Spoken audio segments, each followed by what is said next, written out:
खरीप हंगामासाठी महाबीज सज्ज. सोयाबीन तूर बियाण्यांचे युद्ध पातळीवर पॅकिंग सुरू. शेतकऱ्यांसाठी महाबीजची मोठी तयारी. बीटी कापूस जैविक खतांचा साठा उपलब्ध.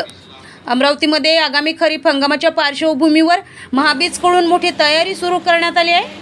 मार्डी रोडवरील महाबीज कार्यालयात सोयाबीन, तूर, उडीद, संकरित मका यासह विविध बियाण्यांची पॅकिंग युद्ध पातळीवर सुरू असून शेतकऱ्यांना वेळेत दर्जेदार बियाणे उपलब्ध करून देण्याचा प्रयत्न केला जात आहे. यंदा सुमारे 1500 क्विंटल सोयाबीन, 550 क्विंटल तूर बियाणे तसेच बीटी कापसांचे 3000 पॅकेट्स तयार करण्यात आले.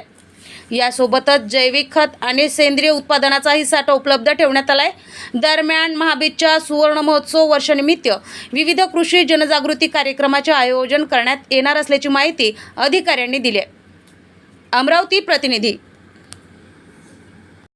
काय सांगाल, महाबीजकडून कशा पद्धतीची तयारी करण्यात आलेली आहे? खरीप हंगाम अवघ्या काही दिवसांमध्ये सुरू होणार आहे, तर कशा पद्धतीचं यावेळेस सोयाबीन, तूर असो किंवा अनेक बियाणे कशा पद्धतीने सज्ज झाले आहेत, काय सांगाल?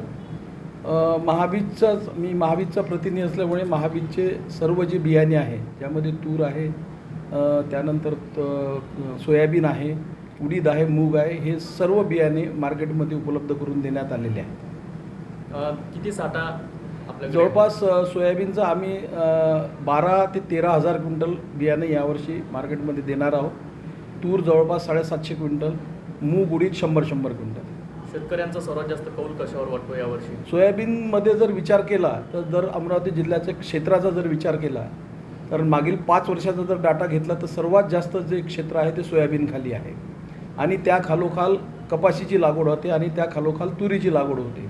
उडीद मुगामध्ये आपल्या इथे ड्रॅस्टिक चेंज आलेला आहे. जो पूर्वी मूग उडीद लागत होता त्या प्रमाणात आता लागत नाही आहे. बाकी क्षेत्र जे आहे ते संत्रा किंवा इतर पिकामध्ये आहे.